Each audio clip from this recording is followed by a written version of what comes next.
You say, how does God preserve the righteous? His grace sustains them when they face persecution. You know why Christians who are persecuted can stand? Grace. It's true. I don't know about you, but I'm not a strong person. When I think about, when I read throughout church history about some of the terrible atrocities that Christians faced, I'm not the person that goes, man, I would have stood strong in that moment. I go, I don't know what would have happened to me. Probably if you're thinking clearly, you're thinking the same thing. I mean, terrible things. God's grace in those very difficult moments sustained people when they faced terrible persecution. I read about some of the terrible ways people who love Christ were martyred throughout church history. It's a book called Fox's Book of Martyrs. It's about that thick.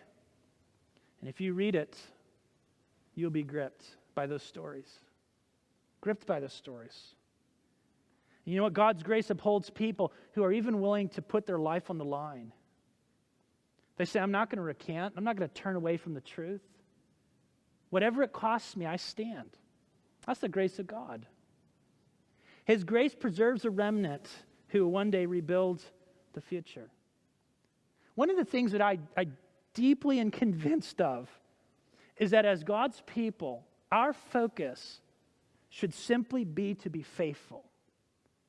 Because all the chaos that goes on around us doesn't change what God expects of us. Nothing. It might change how we feel. It might change what we face. It might change how much we can speak, where we speak. But it doesn't change our duties in any way.